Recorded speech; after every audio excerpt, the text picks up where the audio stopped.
इस कहानी के कल वाले भाग में आपने देखा कालू कौवा कैसे नशा करके झूलता फिरता है। और फिर जब कालू कौवे को नशा खरीदने के लिए घर से कुछ नहीं मिलता तो वो उस नशा बेचने वाले पक्षी से अपनी बेटी की शादी करने का सोचता है ताकि उसे फ्री में नशा मिल सके।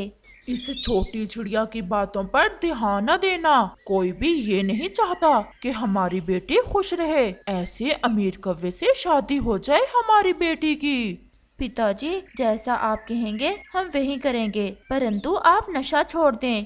बस मेरी बेटी, यही समझो कि छोड़ दिया। कल जब तुम्हें बिहार कर ले जाएगा वो कौवा तो उसी समय मैं नशा छोड़ दूंगा। फिर जंगल में रात हो जाती है। गोरी कौवी और मानो जाग रही थी जबकि कालू कौवा सोया हुआ था।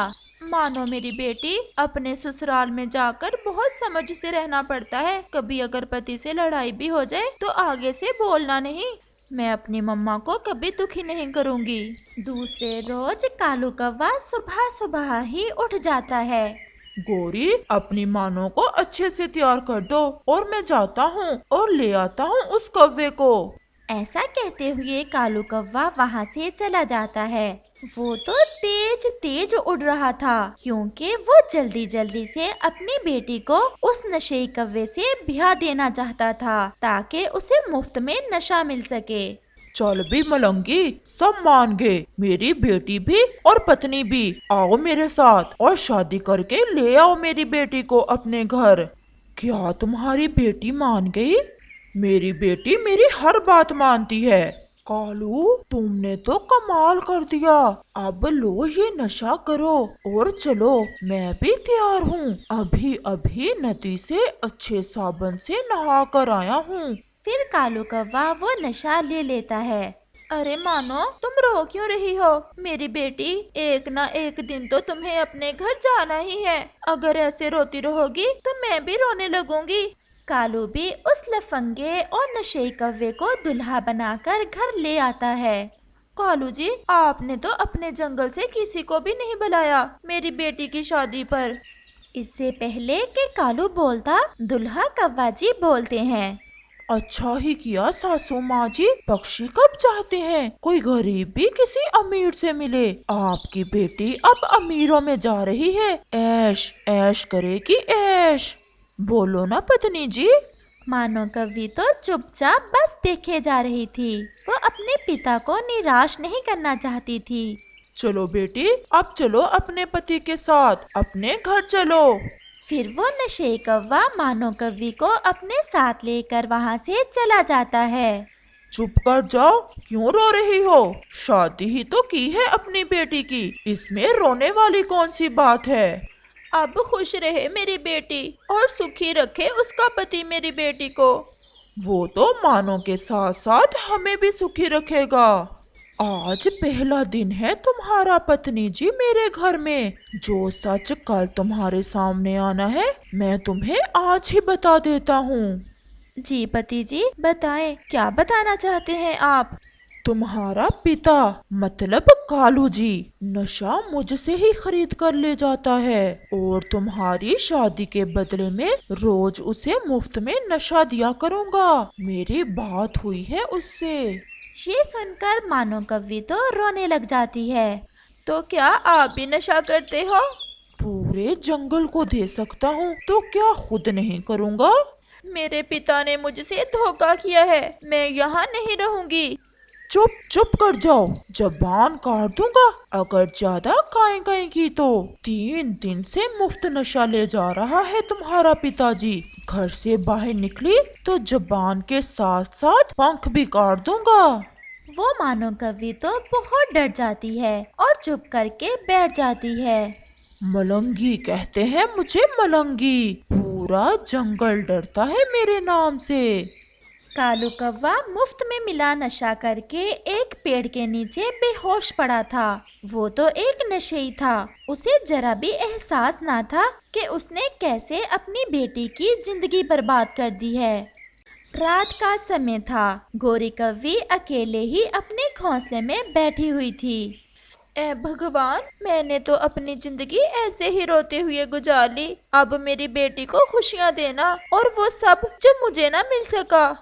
परंतु वो ये तो ना जानती थी कि उसकी बेटी किस हाल में है। दूसरे रोज वो नशा बेचने वाला पक्षी, जो अब मानो कव्वी का पति था, अपनी पत्नी से कहता है, आज से तुम ये नशा बेचा करोगी और मेरे काम में मेरी मदद करोगी। अब सब पक्षी मुझ पर शक करने लगे हैं। अगर तुम नशा बेचोगी तो हमारा धंधा और भी बढ़ जाएगा।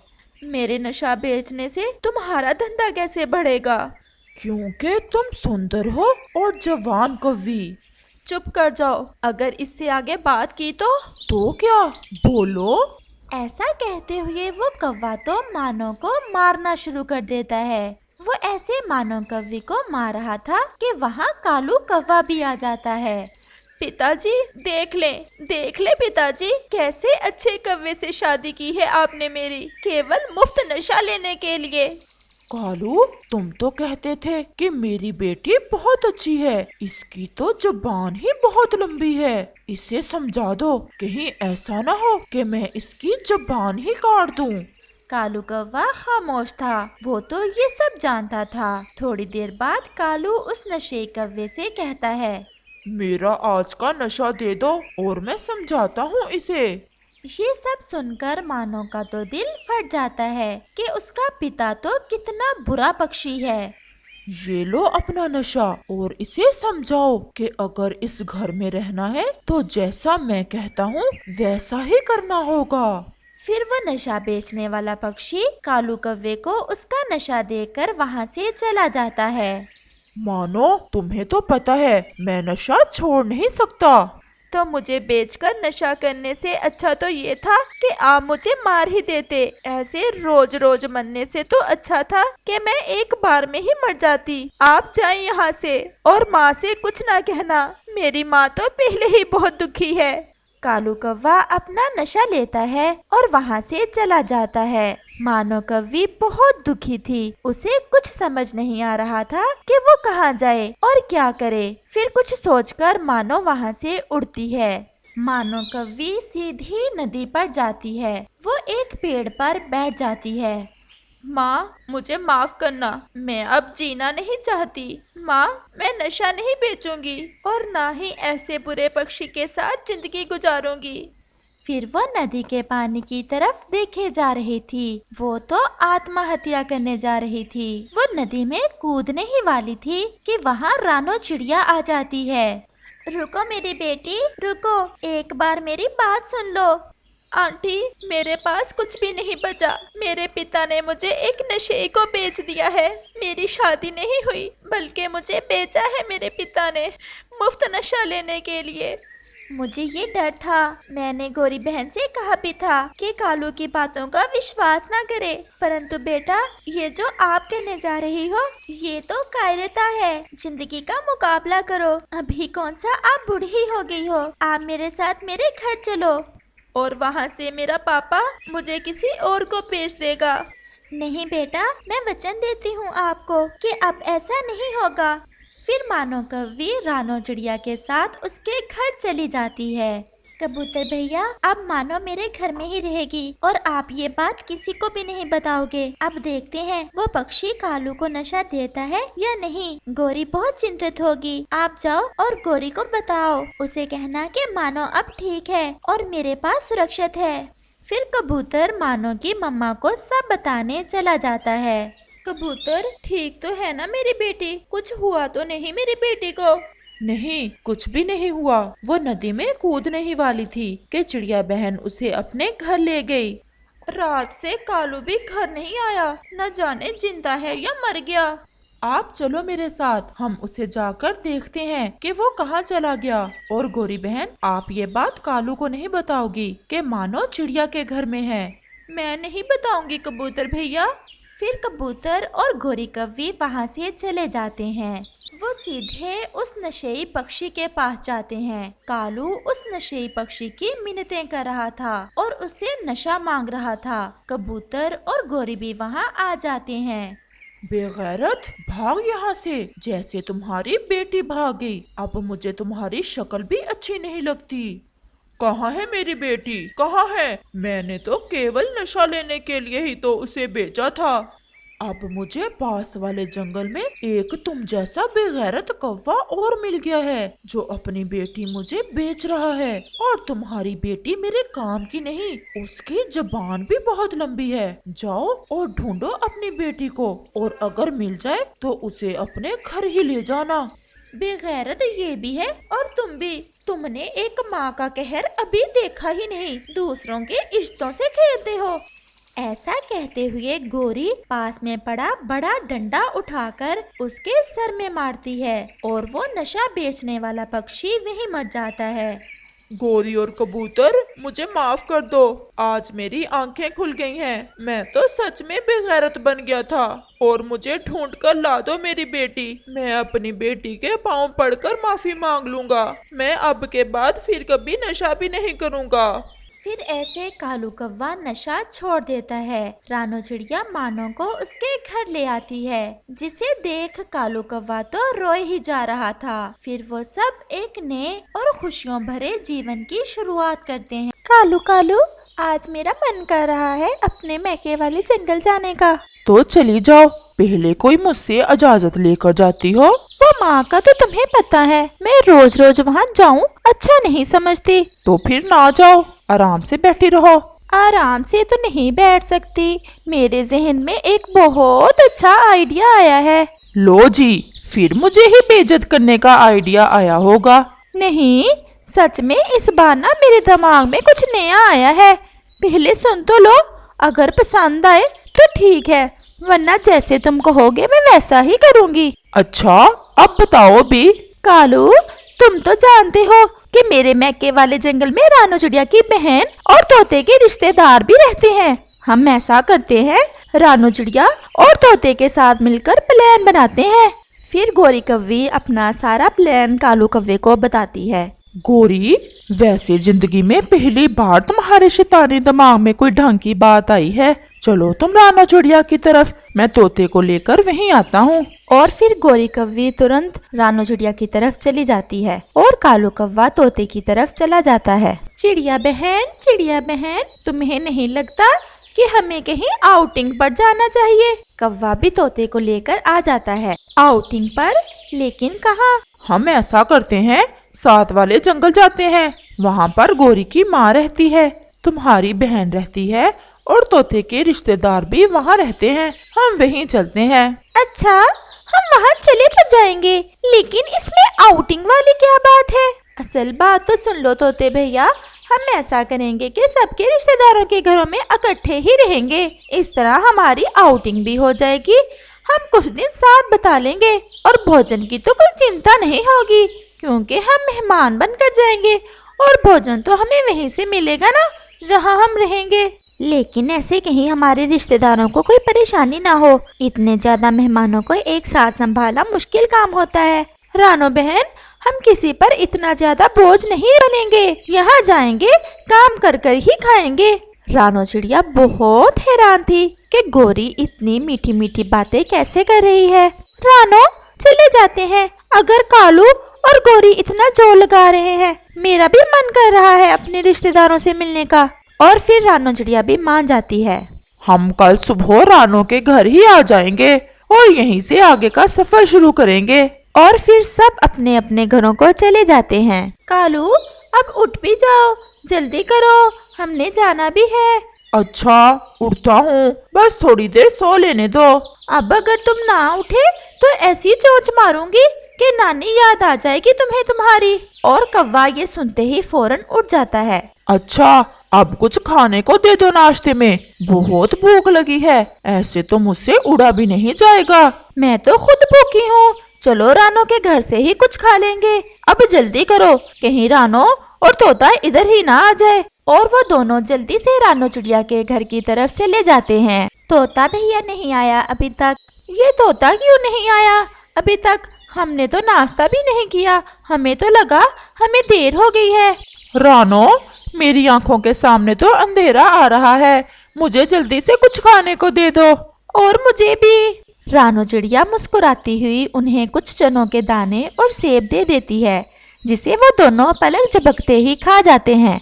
फिर तोता भी आ जाता है और वो सब अपना सफर शुरू करते हैं। दूसरे जंगल पहुंचकर वो सब एक पेड़ पर बैठ जाते हैं। हमने ये फैसला तो किया नहीं, पहले किसके रिश्तेदार के घर जाएंगे। पहले हम रानो चिड़िया की बहन की तरफ जाते हैं। मेरी माँ हो सकता है मेरी बहन की तरफ गई हो। हम सबसे आखिर में मेरी माँ की तरफ जाएंगे। और फिर थोड़ा आराम करने के बाद वो सब रानो चिड़िया की बहन की तरफ चले जाते हैं। नमस्ते दीदी। रानो, तुम अचानक से, सब खैरियत है ना? हाँ दीदी, सब ठीक है। वो बस हमने सोचा कुछ दिन मिलकर रह लेंगे अपने अपने रिश्तेदारों के पास, इसलिए हम आ गए। दीदी, आपको बुरा तो नहीं लगा?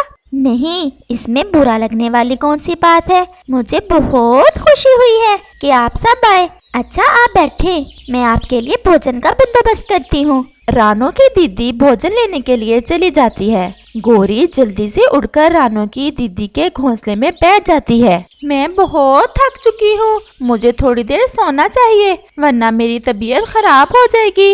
ऐसे कहते ही गोरी कौवी सो जाती है। मुझे लगता है मुझे भी थोड़ी देर सो जाना चाहिए। कालू कौवा और गोरी कौवी तुरंत ही गहरी नींद में सो जाते हैं। रानो चिड़िया और तोता एक दूसरे का मुंह देखते रह जाते हैं। कुछ देर बाद रानो चिड़िया की दीदी भी भोजन लेकर आ जाती है। रानो चिड़िया और तोता भोजन खा लेते हैं और कौवे और गोरी के लिए रख लेते हैं। वो तो ऐसे सो रहे थे जैसे सदियों से ना सोए हो। शाम होते ही वो दोनों उठ जाते हैं। बहुत भूख लगी है दीदी जी। और मुझे भी। कालू भैया, मैं तो कब का भोजन ला चुकी हूँ, आप दोनों ही नहीं उठ रहे थे।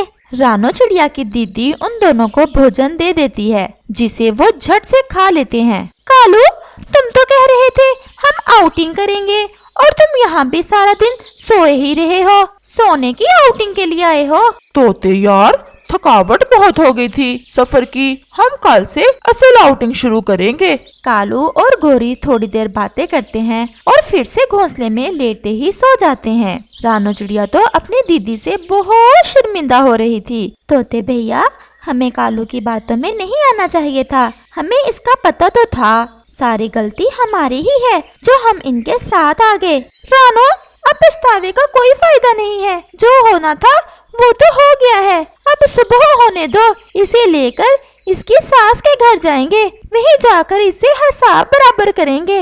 वो तीनों सारी रात जाकर पेड़ पर बैठकर गुजारते हैं, जबकि गोरी और कालू खराटे मार मार कर सो रहे थे। ऐसे ही सुबह हो जाती है। कालू जी, थकावट उतर गई है तो उठ जाओ, अगली आउटिंग तुम्हारी सास के घर जाकर ही करेंगे। क्या? मेरा मतलब है मेरी सास तो अभी नहीं आई होगी अपनी बेटी के घर से। और ये क्या, रानो चिड़िया की दीदी के घर बस एक दिन ही रहना है, कम से कम 2 दिन तो रहने चाहिए। रानो क्या सोचेगी कि क्या मेरी बहन ने इनकी सेवा नहीं की, जो ये रहना नहीं चाहते। नहीं कालू, मैं ऐसा नहीं कहूँगी। तुम जल्दी से उठो, हमें जाना चाहिए। अच्छा, नाश्ता तो कर ले पहले। रानो, तुम आज का दिन रह लेते इधर ही, मुझे तो बहुत खुशी है आप सबके आने की। नहीं दीदी, बस आज हमें चले जाना है। आज हम तोते भैया के रिश्तेदारों की तरफ जाएंगे और कल गोरी के मैके। गोरी अपनी माँ से बहुत उदास है, वहाँ 2 दिन रह लेंगे और फिर वो सब तोते के रिश्तेदारों की तरफ जाते हैं। तोते, तुम यहाँ? मैं तो आज जा रहा था दूसरे जंगल अपने दोस्तों के साथ घूमने फिरने, तुम फिर कभी आ जाना। और तोते का मामा जी का बेटा ऐसे कहते हुए वहाँ से चला जाता है। अच्छा कालू जी, अब तुम्हारे ससुराल ही चलते हैं। चलो, अगर तुम्हारी सासू माँ ना भी हुई, हम वैसे ही वहाँ 2 दिन रह लेंगे। अब कालू के पास भी इसके अलावा कोई चारा नहीं था। वो सबको लेकर अपने ससुराल चला जाता है। जब वो वहाँ पहुँचते हैं तो गोरी की माँ घर पर ही थी। गोरी की माँ के तो सबको देखकर ही तेवर बदल गए थे। पहले कभी भी मुंह उठाकर अकेली चली आती हो, आज पूरी सेना ही ले आई। पता नहीं किस जन्म का बदला ले रही हो तुम मुझसे।